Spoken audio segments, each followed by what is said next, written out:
देव उठनी एकादशी का व्रत 11 को रखा जाएगा या 12 नवंबर को। व्रत का पारण कब होगा, नियम का पालन कब से करें, क्या यह व्रत सबको रखना चाहिए, पूजन कैसे करें और कहां कहां दीपदान करना चाहिए, इससे जुड़ी जानकारी आप इस वीडियो में प्राप्त करेंगे। तो वीडियो के अंत तक बने रहिएगा। वीडियो को लाइक और कमेंट में हर हर महादेव का नारा जरूर लगाइएगा। देव उठनी एकादशी का व्रत सभी को करना चाहिए। अगर आपने इस एकादशी का व्रत करते हैं, पूजन करते हैं, दीपदान करते हैं, स्नान और दान करते हैं तो आपको पूरे वर्ष की एकादशी का व्रत का फल जरूर प्राप्त होता है। जो लोग एकादशी का व्रत करते हैं वह तो सारी एकादशी का व्रत नियम का पालन करते हैं। जो लोग एकादशी का व्रत पूरे वर्ष यानी महीने की 2 एकादशी नहीं रहते हैं तो आपको कार्तिक मास की शुक्ल पक्ष की देव उठनी एकादशी का व्रत करके पूजन करना चाहिए। उससे आपको पूरे वर्ष की एकादशी का फल प्राप्त जरूर होता है।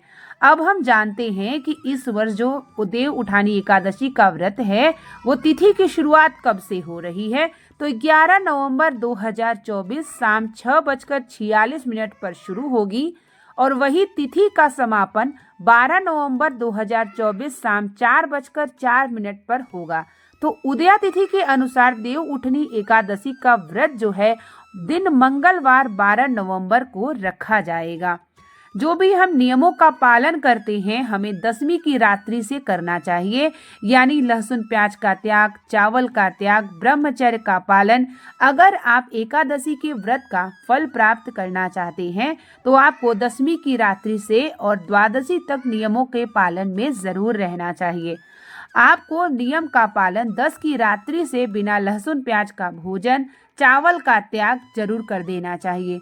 उसके बाद जब आप एकादशी का व्रत करते हैं और व्रत के पारण के समय मुहूर्त में पारण करते हैं तो तभी आपको एकादशी के व्रत का फल मिलता है। तो 10 की रात्रि से नियमों का पालन करें और आपको 13 तक नियमों का पालन करना चाहिए, क्योंकि तिथि की शुरुआत आपकी 11 तारीख से शुरू हो जाएगी।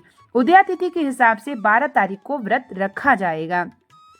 अब हम जानते हैं कि व्रत करेंगे तो पारण किस समय करेंगे, शुभ मुहूर्त क्या है। व्रत का पारण होगा आपका 13 नवंबर को सुबह 6:42 से 8:51 तक। अगर आप देव उठनी एकादशी का व्रत कर रहे हैं तो व्रत का पारण आपको इसी समय करना चाहिए ताकि आपके व्रत का पूर्ण फल प्राप्त हो। देव उठनी एकादशी के दिन आपको ब्रह्म मुहूर्त में उठ करके स्नान करना चाहिए और सूर्य भगवान को जल देना चाहिए। स्नान में थोड़ा सा गंगा जल डाल लें तो बहुत ही श्रेष्ठ होगा, या थोड़ी काली तिल भी डाल के स्नान कर सकते हैं। हर हर गंगे करके स्नान करिए, सूर्य भगवान को जल दे दीजिए। तुलसी माता के पास दीपक जरूर से जरूर रखिएगा। अपने घर के मंदिर में विष्णु भगवान हो या शालिग्राम हो, लड्डू गोपाल हो, जो भी विष्णु भगवान की छवि हो, आपको चौकी पर रख करके एक दीपक जला करके हाथ में जल और तुलसी लेके संकल्प लेना चाहिए कि आप देव उठनी एकादशी का व्रत कर रहे हैं, नियम का पालन करेंगे, दीपदान करेंगे, स्नान और दान कर रहे हैं। आप ऐसी कामना करते हुए व्रत का संकल्प जरूर लीजिए। कोई भी पूजन और व्रत करते हैं तो हमें संकल्प जरूर लेना चाहिए, ताकि जब हम संकल्प लेके कोई कार्य करते हैं तो हमारा पूर्ण माना जाता है। तो आप देव उठनी एकादशी व्रत कर रहे हैं तो संकल्प भी जरूर से जरूर ले लीजिएगा। उसके बाद आपको अपने लड्डू गोपाल, शालिग्राम, विष्णु भगवान हो तो आप जल से स्नान, पंचामृत से स्नान जरूर कराइए। पीला पुष्प, तुलसी की माला, इत्र, कुमकुम, हल्दी, ये सभी चीज़ें चढ़ाइए। उसके बाद आप भोग में केले का भोग लगा सकते हैं, माखन मिश्री का भोग लड्डू गोपाल को लगा सकते हैं, लड्डू या चने गुड़ का भी आप भोग लगा सकते हैं। विष्णु सहस्त्र नाम का पाठ और ओम नमो भगवते वासुदेवाय के मंत्रों का जाप जरूर करिएगा। विष्णु भगवान की आरती भी जरूर करिएगा। संध्या काल में आपको अपने मुख्य द्वार पे तुलसी माता, आंवले के वृक्ष के नीचे, केले के वृक्ष के नीचे, अगर आसपास गंगा जी हैं, नदी हैं, बावली हैं, ऐसे स्थान पे आप रहते हो तो एकादशी के दिन उन स्थान पर देव उठनी एकादशी के दिन जरूर दीपक जलाना चाहिए। जहाँ जहाँ नारायण का निवास हो वहाँ वहाँ उन स्थानों पर दीपक आप जरूर जलाइए और दीप प्रज्वलित करते समय अपने हृदय की कामना को जरूर बोलिए। जैसे कि केले के वृक्ष में नारायण का निवास माता लक्ष्मी का होता है, आंवले के वृक्ष में होता है, तुलसी माता में आपको नारायण और तुलसी माता की विशेष पूजन की जाती है। पीपल के वृक्ष में भी आप दीपदान कर सकते हैं। तो इन सब अगर देव वृक्ष मिले तो दीपदान जरूर करिएगा, और अगर आसपास नदी बावली मिले तो वहां भी जरूर करिएगा। गौ माता को कुछ न कुछ जरूर खिलाइएगा, क्योंकि गौ माता का दर्शन मात्र से, उनको स्पर्श करने से, कुछ खिलाने से श्री हरि नारायण बड़े ही प्रसन्न होते हैं। तो आप ये कार्य जरूर करिएगा।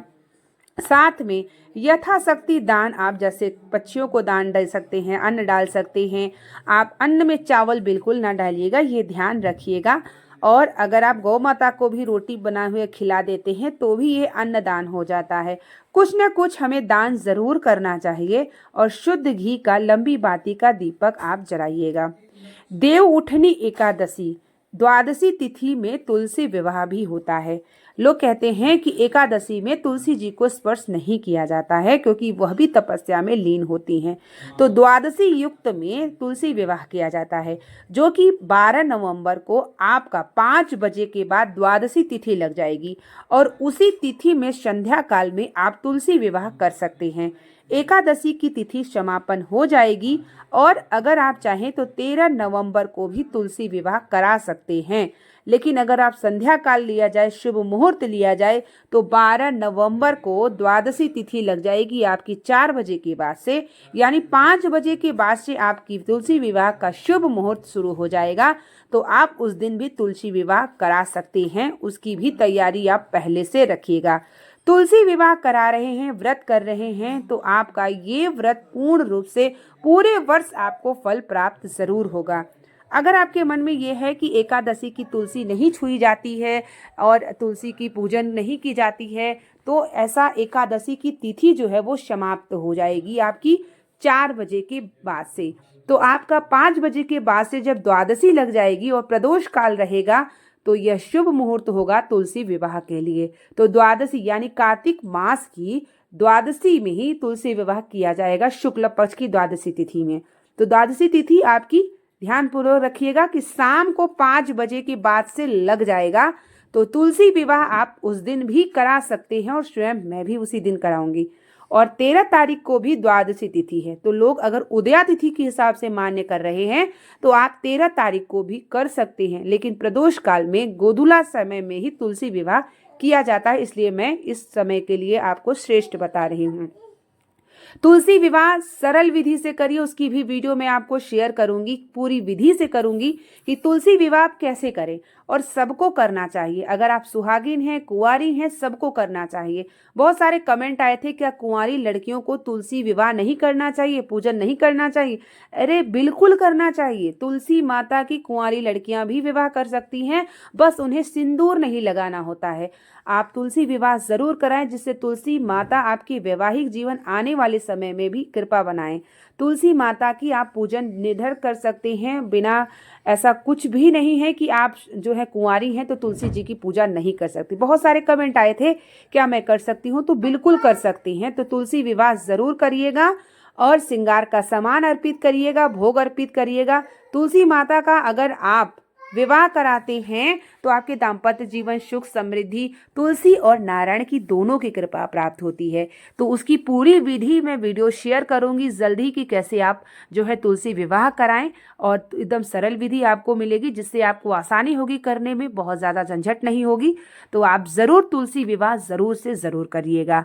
और आने वाले समय में हम वीडियो में ये भी जानेंगे कि कौन से नियम करें जिससे पूरे कार्तिक का फल हमें, अगर आप पूरे कार्तिक स्नान दीपदान नहीं करते हैं तो आपको क्या करें जिससे फल प्राप्त हो पूरे एकादशी के नियम और फल का।